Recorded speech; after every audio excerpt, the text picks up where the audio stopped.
ಶ್ರೀ ಗುರು ಬಸವಲಿಂಗಾಯ ನಮಃ.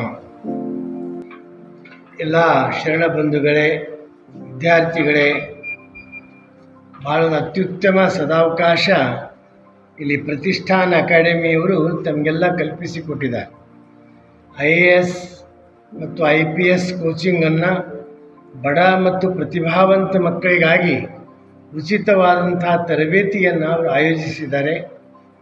ತಾಲೂಕಿಗೊಬ್ಬ ಜಿಲ್ಲಾಧಿಕಾರಿ ಅನ್ನುವಂಗ ನಮ್ಮ ಕನ್ನಡ ನಾಡಿನ ಹೆಚ್ಚೆಚ್ಚಿನ ಸಂಖ್ಯೆಯಲ್ಲಿ ಜಿಲ್ಲಾಧಿಕಾರಿಗಳು ಆಗಬೇಕು ಅನ್ನುವಂಥ ಒಂದು ಸದುದ್ದೇಶ ಇಟ್ಕೊಂಡಿದ್ದಾರೆ ನಮ್ಮ ಪ್ರತಿಷ್ಠಾನ ಅಕಾಡೆಮಿಯವರು. ಆ ಪ್ರತಿಷ್ಠಾನ ಅಕಾಡೆಮಿಯವರು ಇದೊಂದು ಉಚಿತವಾಗಿ IAS IPS ಕೋಚಿಂಗ್ ಕೊಟ್ಟು ಬಡ ಮಕ್ಕಳಿಗೆ ತರಬೇತಿಯನ್ನು ನೀಡಿ ಅವರಿಗೆ IAS IPS ಪರೀಕ್ಷೆಗಳಿಗೆ ಕೂಡಿಸಿ ತೇರ್ಗಡೆ ಮಾಡುವಂಥ ಒಂದು ಬಹಳ ಮಹತ್ವದ ಯೋಜನೆಯನ್ನು ಹಾಕ್ಕೊಂಡಿದ್ದಾರೆ.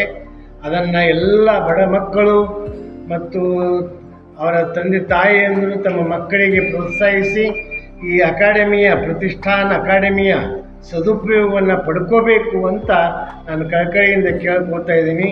ಇದನ್ನು ಬಹಳ ಅರ್ಥಪೂರ್ಣವಾಗಿ ಬೆಂಗಳೂರಂಥ ಪಟ್ಟಣದಲ್ಲಿ ಉಚಿತವಾಗಿ ಇಟ್ಕೊಳ್ಳೋದಂದ್ರೆ ಅದು ಬಹಳ ದೊಡ್ಡ ಸಾಹಸದ ಕೆಲಸ.